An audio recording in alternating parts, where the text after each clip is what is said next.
Alors, si vous voulez voir des images et des descriptions de nos sociétés, je vous invite à aller sur le site farinia.com et ça vous permettra de voir un peu qui on est.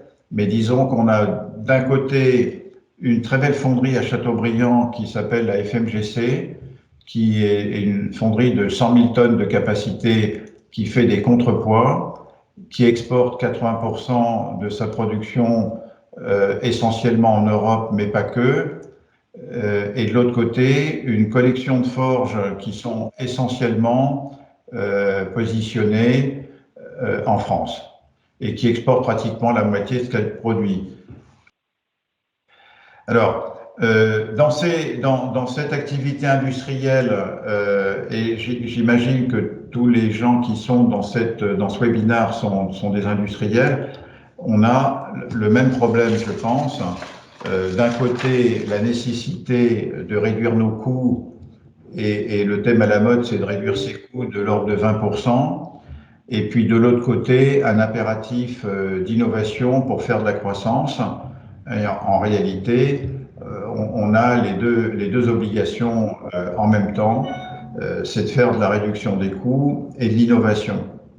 Donc, comme je le disais, on a un objectif de réduire nos coûts, et je pense que tout le monde essaye de réduire nos coûts de 20%, et on a à chercher des relais de croissance. En réalité, on a cherché, nous, des relais de croissance dans la métallurgie des poudres avec Spartacus 3D. Ça n'a pas été un grand succès jusqu'à maintenant. Et puis, avec le digital, Mobility Work, qu'on présentera tout à l'heure. Donc, si on va dans l'option numéro 1, c'est-à-dire comment je réduis mes coûts, ce qui est en fait la démarche qu'on a tous, et c'est la slide numéro 5. On a, je pense comme tout le monde, il y a plus de 20 ans, cartographié une entreprise type en 29 macroprocessus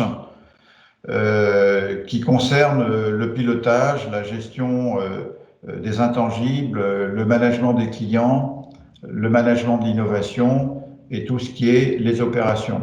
Donc, dans le groupe, toutes ces macro-processus sont parfaitement décrits sur une base de données et sont décomposés eux-mêmes entre 5 et 7 processus et tout part de là. Si on va dans la slide suivante, qu'est-ce qu'on a fait qu'on peut partager avec vous avec beaucoup d'humilité? Dans le domaine de l'administratif, c'est-à-dire dans ces 29 macroprocessus, nous cherchons depuis 2-3 ans à mettre en place l'automatisation de microprocessus à l'aide de software as a service. Il y en a aujourd'hui près de 10 000 existants dans le monde et c'est ce qu'on cherche à développer et à déployer chez nous. Alors ça prend un peu de temps, on verra tout à l'heure comment on fait. Il faut les essayer, les valider et les intégrer. Mais il y a aujourd'hui énormément de gens dans le monde qui essayent d'automatiser une foultitude de tâches administratives et je pense que c'est une bonne manière d'aller vers la réduction des coûts. Dans le domaine industriel, on est en discussion depuis 2 ou 3 ans avec des fabricants de machines, des gens comme Fanuc et MAG, etc., pour aller vers du machine as a service, c'est-à-dire ne plus acheter la machine, mais les louer avec le service qui va avec. Ça marche pas très bien parce que les constructeurs de machines ne sont pas habitués à cette évolution. Mais ça a l'air d'aller dans cette direction-là quand même. On pense que c'est l'intérêt des constructeurs. Et puis, on cherche bien sûr à mettre en place de l'intelligence artificielle, ce qui suppose de collecter quand même des données. Et c'est une des clés.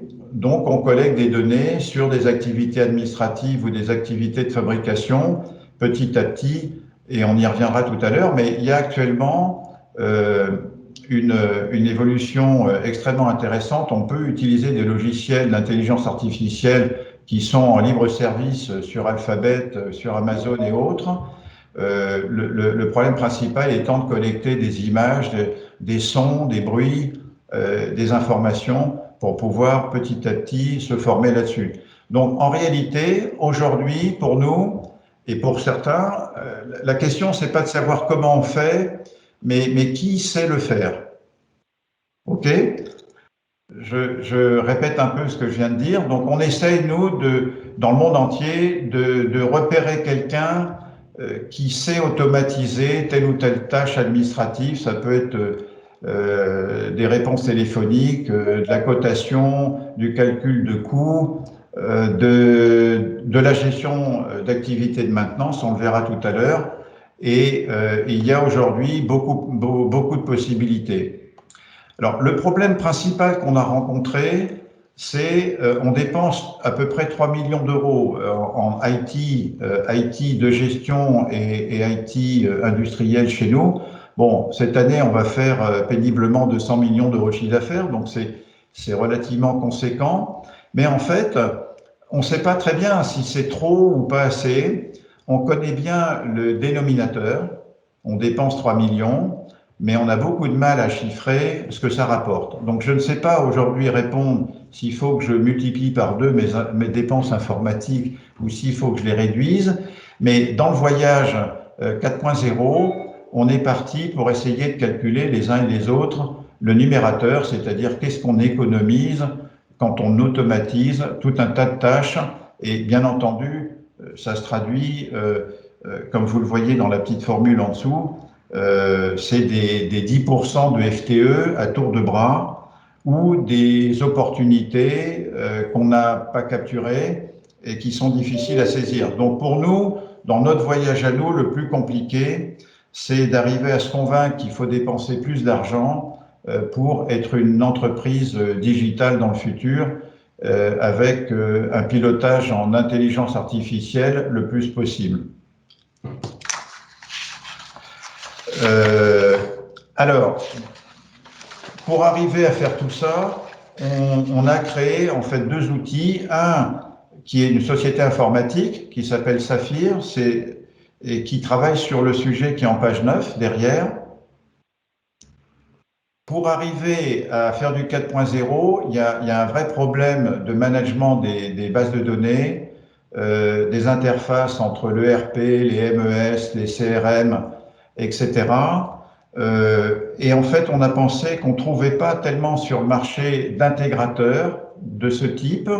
On connaît les intégrateurs classiques qui vous permettent de comprendre comment fonctionne un ERP type SAP, mais il n'y a pas tellement de gens qui tapent dans les pneus de différents software as a service qui arrivent à gérer les données qu'on collecte dans les software as a service sur aussi les capteurs. Et on passe pas mal de temps aujourd'hui à mettre en place l'infrastructure qui va bien pour qu'on puisse extraire de toute cette collecte de données le plus d'informations qu'on comprenne. Chacun comprendra que, pour prendre l'exemple des capteurs, il y a des capteurs dont on comprend ce qu'ils disent, il y a des capteurs qui sont illisibles, il y a des capteurs qui sont fournis avec les machines, il y en a qu'il faut qu'on achète dans le commerce et qu'on sache interpréter. Donc tout ce travail-là, on n'a tellement pas trouvé de gens capables de nous aider à le faire qu'on a fini par créer une société qui s'en occupe et qui s'appelle Saphir. En page 10, il y a une petite présentation de Saphir. Bon, je donne un exemple.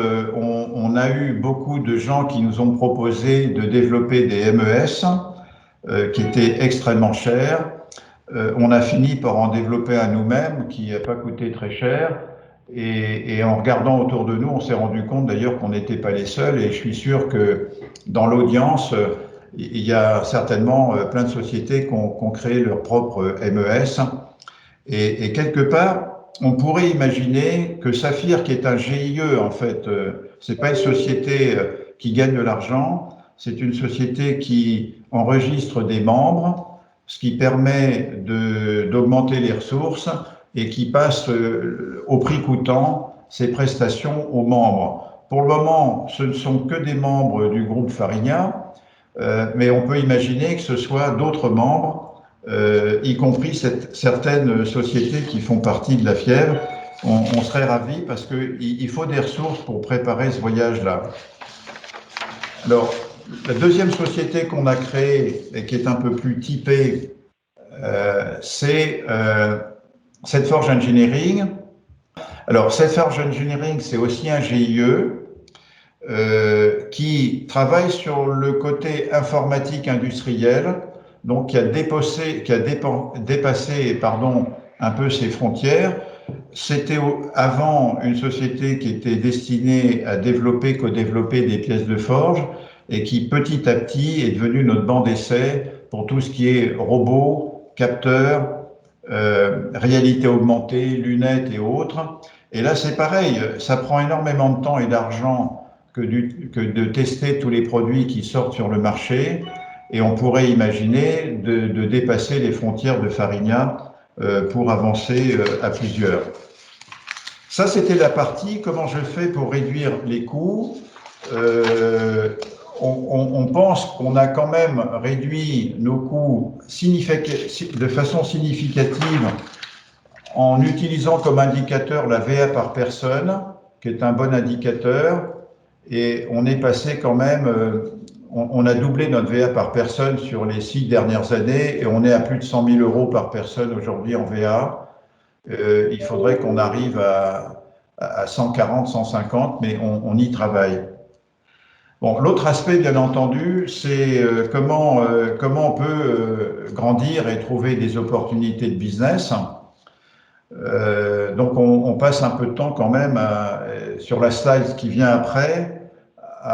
On est comme tout le monde, on essaie de voir où sont les poches de croissance et comment on fait quand on est un groupe complètement industriel pour essayer d'aller sur les vagues digitales à hyper croissance qui nous font envie, même si c'est des business quand même compliqués. Et parmi tous ces business, on en a plusieurs qu'on a financés, mais le plus pertinent pour l'audience d'aujourd'hui, c'est Mobility Work. C'est en fait un software as a service qui sert à piloter les activités de maintenance, qui a été incubé au départ dans le groupe Farina, dont on a fait un spin-off et qui est maintenant une société qui travaille à peine à 20% pour le groupe Farina et que Morgane va vous présenter. Super, merci beaucoup. Donc, juste un petit mot aussi, moi, pour vous dire bonjour à tous et merci à Hugues et puis à Thierry qui n'est pas avec nous et Yannick qui est là aussi pour nous permettre de vous présenter cette solution qui est Mobility Work et puis le contexte avec Farina. Donc, je vais prendre effectivement le relais pour vous expliquer ce que nous, on a mis en place. Comme Frédéric le disait, on est né chez Farina, nous, vraiment, véritablement d'un besoin des industriels. Et donc, voilà, donc je vais vous faire une présentation assez globale. Le temps qui nous est imparti est assez court, donc je vais être brève très brève sur la démonstration. Évidemment, pour ceux qui sont intéressés, n'hésitez pas après à nous recontacter pour qu'on puisse aller plus loin dans la démonstration. Et puis, je vais essayer de présenter un petit peu les atouts de notre solution pour le secteur automobile. S'il y a des questions, je pense qu'on les verra à la fin parce que je laisserai la main à Frédéric qui reprendra pour une deuxième partie pour vous expliquer un peu le retour sur investissement de Farina après la mise en place de Mobility Work. Donc, qu'est-ce que c'est Mobility Work? Alors, né chez Farina, on a pu observer, en tout cas chez Farina, les caractéristiques d'un certain nombre de techniciens de maintenance, une centaine de techniciens de maintenance qui travaillent pour Farina, qui sont bien souvent, on aime bien dire nous, des MacGyver, qui sont assez réfractaires aux outils informatiques, qui sont complexes et qui sont lourds, qui travaillent au plus proche des équipements et qui sont très mobiles, qui ont besoin de partager des connaissances, mais qui sont souvent isolés sur des sites géographiquement, qui sont mal reconnus et mal identifiés, qui ont une expertise qui est mal valorisée, qui sont confrontés à des problématiques souvent similaires et qui refont parfois malheureusement les mêmes erreurs, chacun dans leur coin, et qui partent avec leurs connaissances quand ils quittent l'entreprise.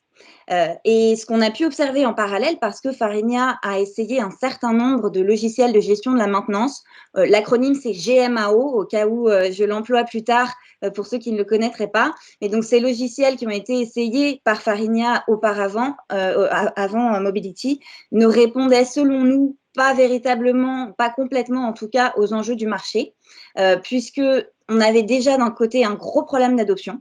Les outils étaient très lourds à mettre en place, les interfaces pas du tout intuitives en général, et donc des formations qui duraient des semaines, voire même des mois, avec des utilisateurs qui finalement ressentaient ces solutions plutôt comme des outils de pilotage et comme des outils qui leur apportaient beaucoup de contraintes de saisie, plus que comme des outils qui leur apportaient véritablement de la valeur ajoutée dans leur travail au quotidien. Et puis, deuxième problématique qu'on a observée, c'est un vrai problème de communication. Comme dans beaucoup de secteurs, dans la maintenance, bien évidemment, la communication est absolument centrale. Les shifts le matin, l'après-midi, le soir doivent avoir évidemment les informations en direct. Elles doivent pouvoir passer de manière explicite, simple et live, si je puis dire. Donc, il y avait des gros problèmes déjà de communication entre les équipes de maintenance elles-mêmes, mais aussi avec tout leur écosystème, c'est-à-dire avec les autres équipes autour de la maintenance en interne, avec les autres usines d'un groupe parfois, et puis au-delà du groupe avec le reste du monde, si je puis dire, c'est-à-dire d'autres experts de la maintenance dans d'autres entreprises qui rencontrent peut-être les mêmes problèmes, ou des fournisseurs qui pourraient nous apporter ou qui pourraient apporter aux équipes maintenance de l'information, du support sur leurs interventions au quotidien. Donc, fort de ces constats, on a créé, nous, Mobility Work en 2016, qui est une solution qui tourne autour de 3 concepts fondamentaux. Le premier, c'est l'aspect nouvelle génération de notre plateforme. On l'a vraiment voulu pratique, mobile, intuitive. On voulait qu'elle ressemble aux outils qu'on aime bien, nous, télécharger dans la vie quotidienne, finalement, dont on maîtrise les fonctionnalités en quelques heures. Et qui dit nouvelle génération, dit également ouverte. Alors aujourd'hui, avec ce qu'on appelle des API, c'est juste un terme technique qui désigne une façon d'intégrer des solutions, mais l'idée, c'est que Mobility Work puisse se connecter très facilement à des solutions déjà existantes dans les usines, telles que des ERP comme SAP par exemple, des capteurs, on l'a vu chez Farinia, ils essayent ça aussi, des MES, enfin voilà, différents types d'outils qui sont déjà utilisés. Le deuxième aspect de pilier fondamental, je dirais, de Mobility Work, c'est l'aspect communautaire de notre plateforme, qui fait de nous le premier réseau social dédié à la maintenance et évidemment couplé à une GMAO. Donc, nous, on est vraiment la première plateforme de gestion de la maintenance qui permet le partage de connaissances entre experts à travers un chat, à travers une recherche communautaire, et on a véritablement, du coup, un effet réseau au sein de l'application. Et puis, troisième pilier de Mobility Work, évidemment, c'est la donnée. Tout le monde parle beaucoup de données. Alors, nous, on s'est concentré d'abord avec ces 2 premiers piliers à essayer de faire en sorte qu'elle soit collectée, la donnée, dans un premier temps. Et puis, évidemment, une fois qu'on l'a collectée, l'objectif est évidemment de l'analyser. Donc, on a un outil d'analyse dans l'application, clé en main, qui permet de restituer l'information, évidemment aux experts qui travaillent sur leur machine, et de prendre les meilleures décisions possibles, bien sûr.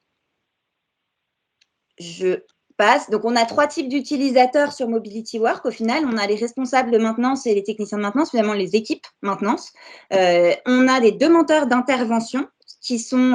alors, on a mis production ici parce que bien souvent, chez nos clients, c'est utilisé par les équipes de production, mais ça peut aussi être utilisé par les équipes de méthode, de qualité, de sécurité.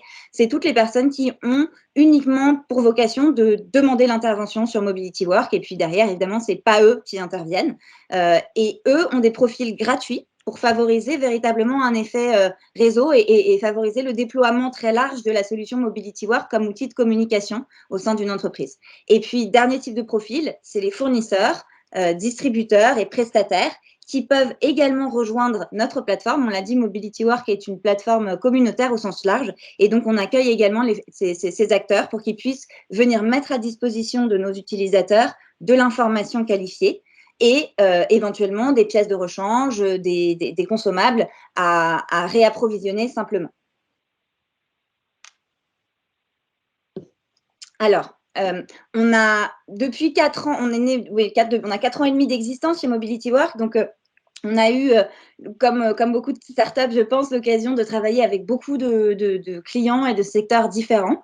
On a aujourd'hui un petit peu catégorisé, si je puis dire, les secteurs dans lesquels on a un certain nombre de références, mais on travaille aussi bien avec des petites sociétés qu'avec une grosse partie du CAC 40, donc des très grosses sociétés également qui utilisent Mobility Work et qui aujourd'hui en sont très satisfaites, donc dans le secteur du manufacturing, des biens de la grande consommation, de l'énergie et des utilities, de la santé.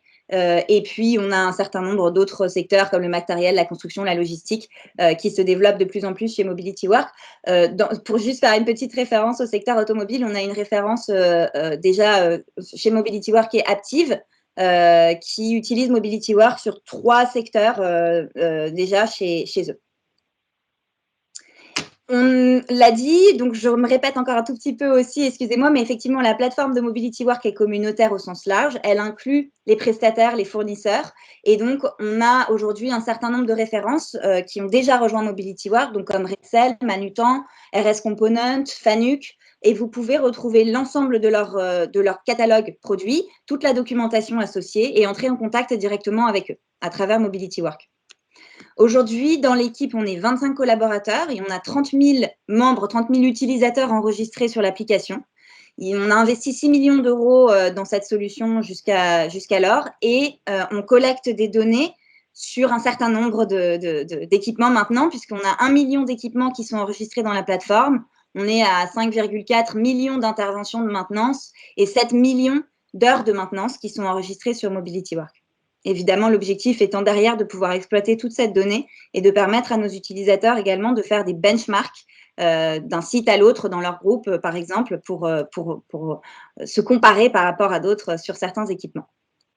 Je vais faire succinct sur la démo produit parce que j'ai encore quelques slides à vous partager après, mais je vais quand même vous montrer un petit aperçu concret, un petit goût de l'application Mobility Work pour que vous voyez à quoi ça ressemble.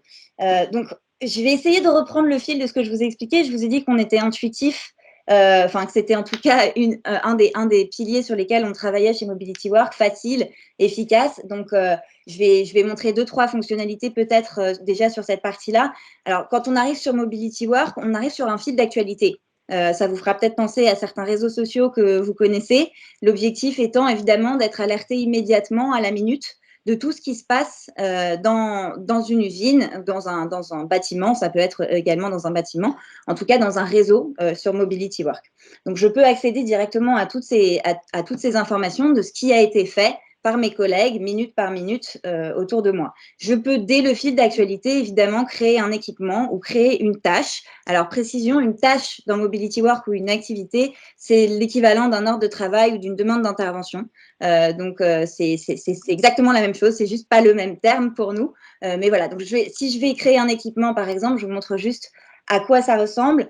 C'est une petite fiche assez simple où je vais pouvoir renseigner des informations rapidement. Je peux même les dicter, que ce soit sur mon ordinateur ou sur mon téléphone mobile, puisqu'on a également une application mobile. Mobility Work est un logiciel as a service, mais on a 2 versions, la version ordinateur que vous voyez là et la version mobile.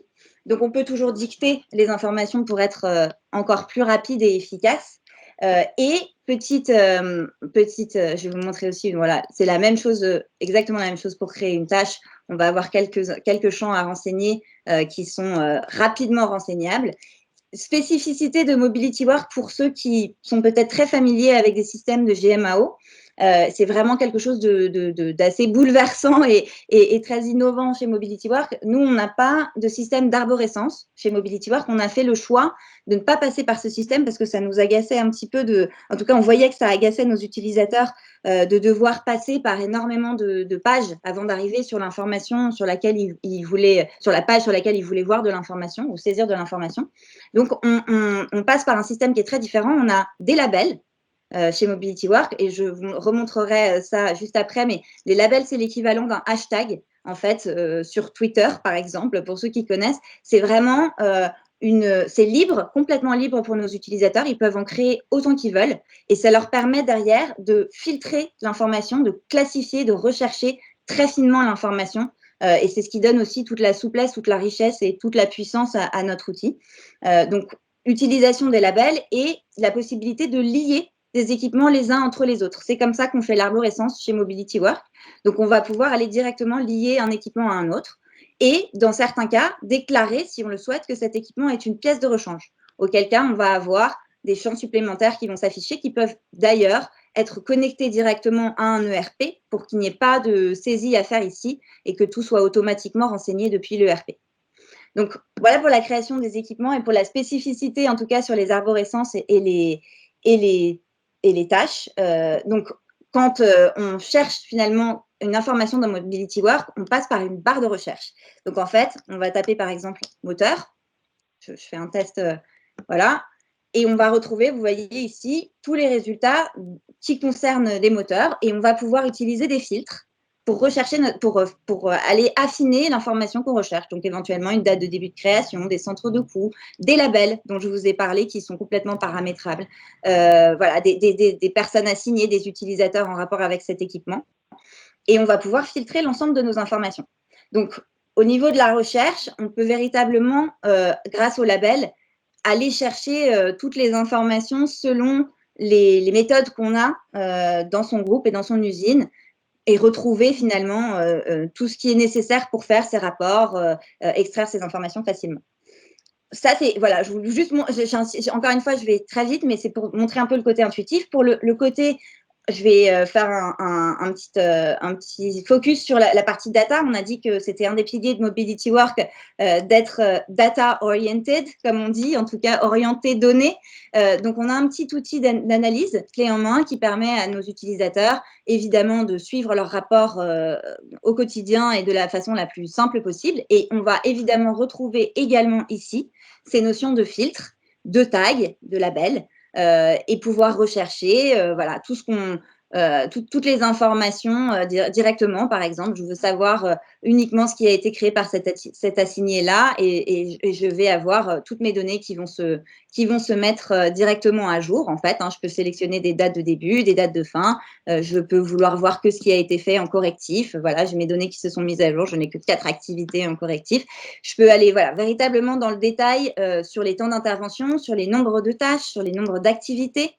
Je peux aller voir le statut de mes tâches, je peux aller voir mes compteurs. Alors, je peux choisir, ça, on peut créer des compteurs dans Mobility Work. Donc, je vais pouvoir aller suivre mes données. J'en ai pas ici sur mon compte de démo, mais je vais pouvoir aller suivre en fait mes données de compteurs directement.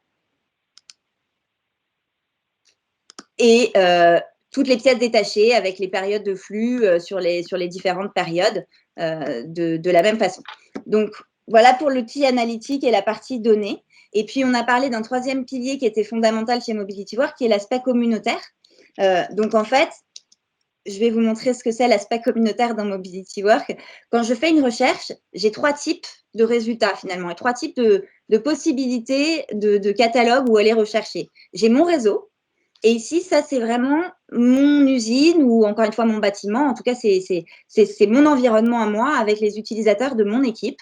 Et ici, tout ça est privé. Personne d'autre que les utilisateurs qui sont membres de ce réseau ici, démo, ne peuvent accéder à cette liste d'informations. Donc, je vais pouvoir retrouver bien évidemment tous les moteurs qui ont été renseignés chez moi. Mais je peux également accéder à 2 autres types d'informations. Je peux accéder à la communauté. Et là, en fait, je vais retrouver tous les moteurs qui ont volontairement été mis en public par les utilisateurs de Mobility Work. Donc, je vais faire une recherche. Alors, je peux faire une recherche peut-être sur un équipement où je sais qu'il y a de la donnée intéressante à vous montrer.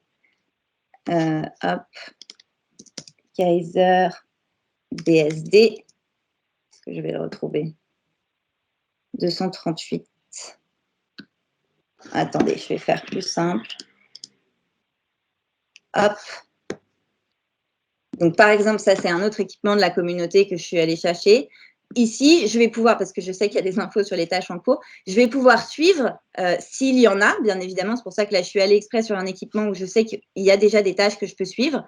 Si elles ont été mises en public, je peux aller regarder l'historique des tâches sur cet équipement, les tâches en cours, les équipements liés, les documents. Et je peux même communiquer sans savoir quel est le nom complet de cette personne et sans jamais savoir dans quelle entreprise cette personne travaille. Mais je peux directement, alors, je ne sais pas si vous voyez avec hop, voilà, je peux directement aller chatter, rentrer en contact avec cette personne pour lui demander des conseils. Donc ça, c'est l'aspect vraiment communauté entre utilisateurs qui reste, voilà, avec des échanges qui restent anonymes. Et puis, j'ai un autre type de résultat, c'est le catalogue fournisseur que je vais pouvoir retrouver à la fois ici et dans lequel je vais pouvoir aller rechercher des informations qui n'ont cette fois-ci pas été rentrées par des utilisateurs au hasard dans Mobility Work que je ne connais pas, mais qui ont véritablement été rentrées par des fournisseurs, validés par Mobility Work. Donc, je peux même aller les filtrer par fournisseur directement. Si je veux voir uniquement le catalogue FANUC, je vais pouvoir retrouver directement juste le catalogue FANUC. Et depuis le catalogue FANUC, je vais pouvoir rentrer en contact directement avec FANUC, soit par email, soit par chat, comme avec les autres utilisateurs directement. Soit, si j'ai cet équipement chez moi, au lieu de perdre du temps de mon côté à ressaisir ces informations dans mes équipements à moi, je peux dupliquer cet équipement en un clic, récupérer toutes les informations qui viennent de FANUC, créer un équipement et derrière, enclencher. Évidemment, je peux modifier si je veux ajouter des informations et puis je peux créer mes tâches et voilà, enclencher ma maintenance sur cet équipement. Donc, voilà, j'ai fait bref sur la partie démo. Il y aurait encore beaucoup de choses à vous montrer, mais dans le temps qui m'est imparti, je pense que c'était les points importants à vous montrer. Sachant que, alors je n'ai pas insisté là-dessus, mais Mobility Work est une solution qui a pour vocation de permettre le partage dans un groupe. Donc, on peut basculer assez facilement d'un réseau à un autre. Alors, je crois que dans ce compte de démo, je ne vais pas avoir d'autres réseaux à vous montrer, mais je peux changer de réseau. Et je pourrais accéder, voilà, ici j'en ai qu'un, mais je pourrais avoir une autre usine. C'est ce qui se passe chez Farinia. Ils ont toutes leurs usines ici et un utilisateur peut être invité dans différents réseaux et basculer d'une usine à l'autre pour consulter les différentes informations également directement dans le groupe. Voilà pour la partie démo. Juste très rapidement sur les quelques points forts de Mobility Work. Donc, notre solution est traduite en 17 langues et donc on a des utilisateurs de par l'aspect communautaire de la plateforme et de par les grands comptes qu'on sert déjà aujourd'hui. On a des utilisateurs sur tous les continents, partout dans le monde. La solution est extrêmement robuste. On a investi beaucoup sur le produit et sur la robustesse et la sécurité du produit. Donc, on est, pour information, certifié ISO 27001 depuis décembre. Et voilà, donc c'est une grande fierté pour nous. Et puis, on est en ligne avec tout ce qui est FDA. Je pense que pour l'automobile, ce n'est pas directement forcément la FDA qui est importante, mais en tout cas, on a mis en place tous les journaux informatiques qui vont bien en cas d'audit pour pouvoir retracer l'information depuis Mobility Work. Comme je le disais, on se connecte avec différents outils qui sont déjà présents chez les clients chez qui on s'installe. Donc, on a déjà des intégrations possibles avec des ERP pour tout ce qui est gestion des stocks. Et on a également des intégrations possibles de création de tâches automatisées depuis, par exemple, des capteurs, depuis des MES ou depuis d'autres types de solutions. Au niveau du recueil du besoin, on passe notre temps, on est une start-up et on travaille en mode agile. Donc, ça veut dire qu'en fait, on passe notre temps à prendre les retours de nos utilisateurs et on met à jour l'application toutes les semaines avec des améliorations, des nouvelles fonctionnalités. Évidemment, on priorise les retours de nos utilisateurs et ensuite, on essaye de livrer en permanence des nouveautés et des améliorations pour nos utilisateurs. J'arrive à la fin parce que je vais laisser, je pense, la main à Frédéric sur cette partie-là, qui est le retour sur investissement. Nous, on a pu observer, de par le retour de Farinia, mais aussi de par le retour de nos utilisateurs, des gains certains sur le taux de disponibilité des machines, de l'ordre de 10%, des gains de productivité des équipes, très clairement, qui déjà, tout simplement, évitent de passer 1 heure tous les soirs à retourner au bureau, taper leur rapport. Donc, 20% de gains de productivité des équipes et des baisses de coûts de pièces détachées. Et donc, on a des petits calculs que, Frédéric, je te laisserai peut-être repartager parce que je sais que tu les as de ton côté. Et j'en ai fini. Je commente rapidement. Comme je l'ai dit tout à l'heure, on est tous pareils, on sait à peu près qu'on investit en informatique, encore que dans l'informatique, il faut compter les capteurs, le edge computing, le cloud, les téléphones, les tablettes et les softwares, voilà. Mais on est moins à l'aise pour calculer la rentabilité de tout ça, sachant que pour nous, le 4.0, on est en milieu industriel, comme je pense tous nos camarades qui sont dans le webinaire. C'est un moyen d'atteindre des réductions de coûts spectaculaires, en fait. C'est un petit peu ce qu'on essaye de faire. Alors, ça, c'est c'est les calculs économiques que Mobility a fait parce qu'ils ont segmenté le marché entre petites entreprises, moyennes entreprises et grandes entreprises, et il y en a. Bah, une grande entreprise, c'est jamais qu'une centaine d'usines qui font toutes entre 20 et 50 millions d'euros de chiffre d'affaires. Mais en ce qui concerne Farinia, on est plutôt une collection de sociétés qui font une vingtaine de millions d'euros de chiffre d'affaires chacune. On a en général dans ces sociétés-là 1 million d'euros de dépenses de pièces de rechange par an. Il y a une dizaine de garçons qui font de la maintenance. Et puis, ce qui veut dire que le coût du personnel annuel est de l'ordre de 400 000 balles par an. Ça, c'est typiquement une société, une forge ou une fonderie Farinia. Donc, qu'est-ce qu'on constate en économie? C'est ce qui vient en bas. On arrive assez allègrement à gagner 10% de nos consommations de pièces de rechange par an. On arrive assez allègrement à économiser ou à dégager du temps de 10% du personnel. Et après, le calcul le plus compliqué, c'est le taux de disponibilité des machines et le bénéfice qu'on peut en tirer. C'est là où il faut capturer pas mal d'informations parce que c'est vraiment chaotique et en général c'est très dynamique et il faut remonter l'information. Est-ce que la machine qui va me permettre de faire un chiffre d'affaires par exemple de 2 millions est disponible quand j'en ai besoin? Mais en gros, on a expérimenté, et nos clients aussi, qu'on gagnait à peu près 340 kilos par an en utilisant une solution intelligente de maintenance. Alors, ça ne veut pas dire uniquement Mobility, il y en a d'autres, mais si vous, comme Mobility facture entre 60 et une centaine d'euros par utilisateur et par an, on est en train de parler pour une usine de ce type-là de dépenser entre 7 et 10 000 euros par an pour gagner 340 000 balles par an. Donc, c'est quand même spectaculaire. Voilà. Et donc, là, on parle de la maintenance, mais il faut se souvenir qu'il y a 29 processus dans une société. On est en train de travailler sur le costing, pricing, tout le workflow qui consiste à recevoir une demande client, la chiffrer, répondre avec tous les changements de plan au cours de route. Les économies vont être colossales.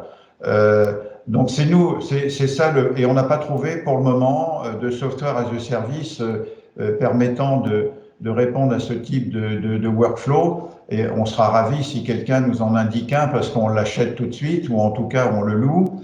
Mais voilà les bénéfices qu'on en tire.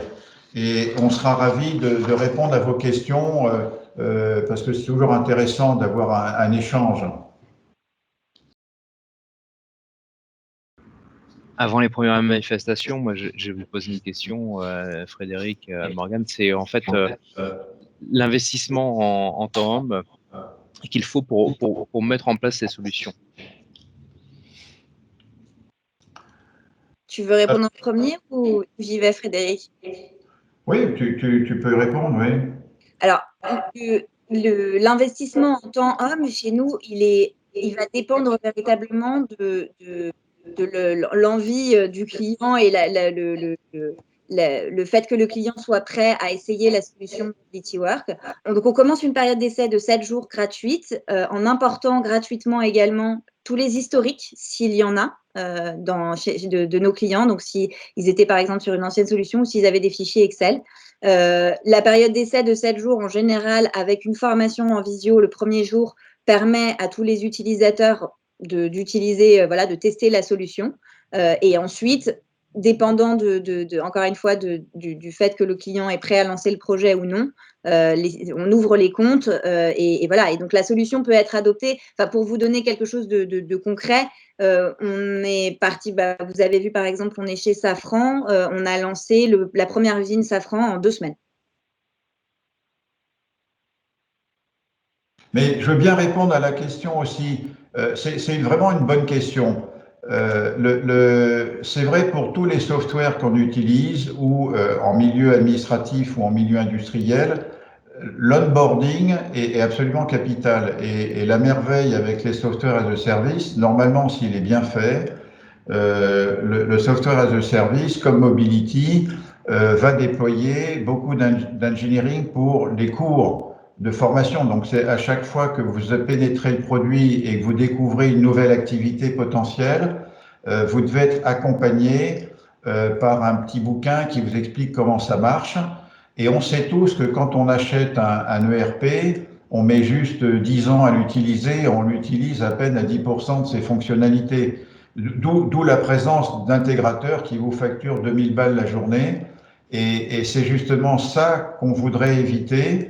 On aimerait bien, dans Mobility, mais nous, on achète aussi d'autres produits qui ont été faits par d'autres personnes que nous.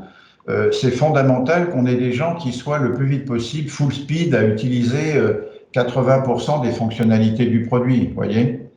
Donc, pour arriver à faire ça, on vient de s'associer d'ailleurs à un mec de maintenance qui va donner des cours, qui est un Australien d'ailleurs, et qui donnera en même temps des cours de maintenance pour aider les gens à utiliser le produit, par exemple.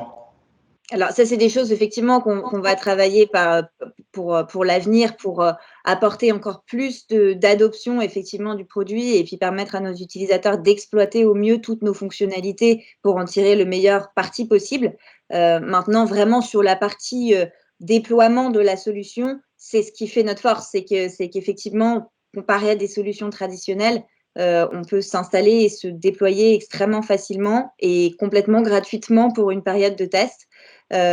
Donc après, encore une fois, et vous avez vu l'interface. Effectivement, on a pas des bouquins, mais des articles, des tutoriels, des vidéos qui permettent de s'approprier très facilement l'application. On a d'ailleurs une petite vidéo de démo voilà, qui détaille toutes les fonctionnalités de l'application. Donc, sur l'onboarding, effectivement, on travaille beaucoup pour que l'outil soit le plus simple possible à adopter. Et en tout cas, c'est a priori ce qui est notre force d'après les retours de nos clients.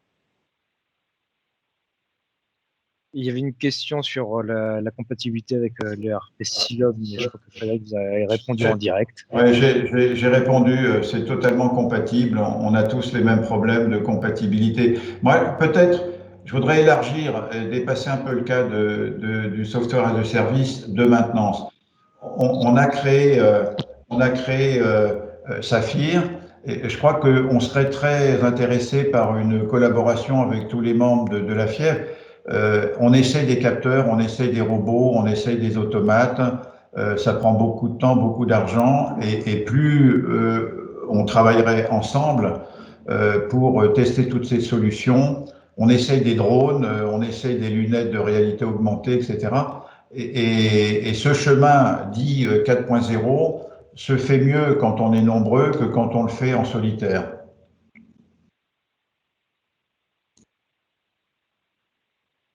Je crois que l'appel à mutualisation a bien été noté. J'ai une autre question par rapport à l'acceptabilité des collaborateurs et à l'appropriation en fait de l'outil par les utilisateurs. Comment est-ce que ça se fait? Est-ce que ça se fait bien? Est-ce que les collaborateurs dans les usines se prêtent au jeu facilement? Comment ça se déroule? Alors moi, si c'est mon retour, encore une fois, enfin, peut-être que celui de Frédéric aura encore plus de poids pour vous, mais effectivement, l'adoption de Mobility Work est la plus grande force de ce produit, c'est-à-dire que comme j'ai dit, il ressemble finalement un peu à des applications qu'on connaît tous dans la vie quotidienne et qui sont très très simples à utiliser et assez intuitives. Donc c'est effectivement ce sur quoi on travaille en permanence pour avoir à la fois des interfaces et des chemins d'utilisation les plus simples possibles et les plus intuitifs possibles pour que l'application soit adoptée extrêmement rapidement. Après, sur l'aspect sur l'aspect vraiment déploiement et le fait que ça devienne un outil viral, j'ajouterais que, en tout cas, ce qu'on a comme retour beaucoup de la part de nos clients, c'est que le côté ludique et communautaire de Mobility Work ajoute aussi énormément dans le fait que ça se déploie très rapidement. Juste ça me fait penser à un truc, une petite anecdote chez Mobility. Nous, le pic de connexion, la première année quand on a lancé Mobility Work en 2016, le pic de connexion, on l'a vu le 25 décembre parce que Mobility Work est une solution qui permet aux équipes de maintenance de parler de ce qu'elles font à l'extérieur en fait aussi, et donc de présenter via l'application mobile de Mobility Work qu'ils ont sur eux tout le temps, ce qu'ils font autour d'eux. Donc il y a un aspect aussi finalement mise en avant de leur travail, mise en avant de leurs compétences, communautaire, donc partage d'informations, possibilité de trouver des réponses à des questions quand on est tout seul, isolé face à un problème, qui, par l'aspect communautaire de la plateforme, engendre encore plus d'adoption et encore plus d'enthousiasme de la part des utilisateurs. Maintenant, ce serait mentir que de dire qu'on n'a jamais rencontré le cas d'utilisateurs qui ont l'habitude de travailler véritablement sur des papiers crayons et pour qui ça peut encore être un petit peu complexe d'imaginer travailler avec un outil complètement digital. Mais je dirais que dans 99% des cas, c'est encore une fois l'atout premier que nos clients voient dans la solution, c'est ce côté un petit peu, je dirais pas addictif parce qu'on n'en est pas là, mais en tout cas ce côté très, très, qui donne envie d'être utilisé et qui est effectivement utilisé. Et c'est pour ça qu'on a 7 millions d'heures de maintenance qui sont enregistrées sur Mobility Work en 4 ans. Et peut-être que Frédéric peut rajouter un retour de plus sur la difficulté qu'ils avaient chez Farinia avant Mobility Work à collecter de la donnée humaine et environnementale et la facilité qu'ils ont maintenant grâce à Mobility Work à récupérer toute cette information. Oui, je peux compléter. D'abord, c'est un processus qu'on a mis en avant, nous, parce qu'il est chaotique et il est crucial dans une usine. Je suis sûr que tous nos collègues vont être d'accord avec ça. Et le potentiel d'économie est potentiel, est énorme. Bon, c'est une population, les gens de maintenance, qui parlent pas beaucoup, qui sont tout le temps dans les machines et qui ont le sentiment que personne les voit. Alors, c'est vrai qu'avec Mobility, tout à coup, ils remontent à la surface. On voit leurs photos, il y a une fierté qui se dégage. Et déjà, ça, c'est un plus phénoménal parce que la maintenance vient assez vite au centre du jeu. On commence à avoir des statistiques assez vite et ils se rendent compte eux-mêmes du temps qu'ils perdent à faire plein de trucs inutiles. Et assez vite vient au centre du jeu la nécessité de bien planifier les activités et de faire l'ordonnancement des activités avec un dialogue avec les gens de prod. Donc ça, cette première partie-là se fait assez vite parce que tout le monde en voit les bénéfices. Après, la rentrée dans les analyses statistiques pour aller vers de la maintenance préventive, ça suppose un chemin qui passe par beaucoup de compétences, de collaboration avec les fabricants de machines. C'est un peu plus long, pour dire la vérité. Mais si on veut booster la maintenance et gagner assez vite 20% à 30%, Mobility y aide beaucoup. Et c'est pas rien de gagner 20% dans les dépenses de maintenance. C'est à peu près 5% du chiffre d'affaires, en tout cas chez nous. Donc ça fait vite du bruit.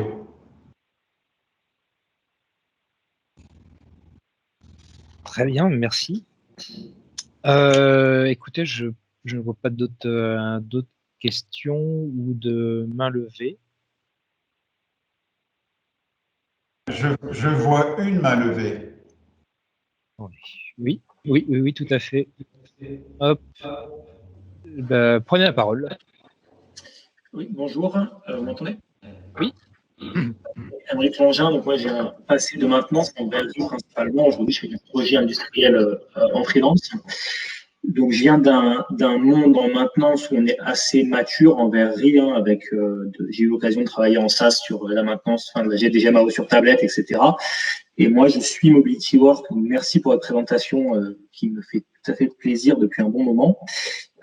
Mais je le suis parce qu'il m'avait marqué, c'est vraiment le côté communautaire. Et c'est là où je trouvais qu'il y avait vraiment quelque chose qui différenciait. Et est-ce que vous avez du coup des données? Ma question, ce serait ça. Est-ce que vous avez des données sur les taux de réponse, sur vraiment les échanges de cette communauté, l'entraide qu'on peut avoir entre usines et les retours d'expérience entre usines, et je dirais même entre usines un petit peu concurrentes. Enfin, pas forcément concurrentes, mais pas du même groupe en tout cas. Alors, déjà, la première donnée qui peut être intéressante, c'est les comptes avec lesquels on a commencé à déployer. Alors, Farinia a déployé évidemment très rapidement sur l'ensemble de ses usines, mais des comptes comme par exemple Saint-Gobain ou L'Oréal qui ont commencé avec nous assez tôt ont aujourd'hui déployé la solution. Alors, pour Saint-Gobain, je crois qu'on a 5 ou 6 filiales et on est sur 35 ou 36 sites. Chez L'Oréal, on est sur une vingtaine de sites aussi et je crois que ça représente 60 à 70% de la région Europe.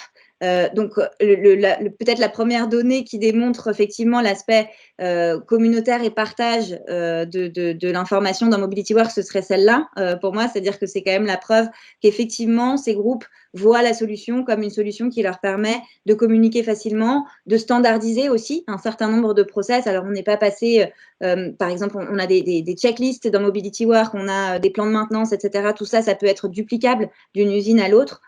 Donc, c'est pour eux aussi un outil assez simple pour faire passer des bonnes pratiques. Ça peut être des bonnes pratiques aussi en termes de sécurité, mais en tout cas, utiliser des moyens standards et communiquer effectivement.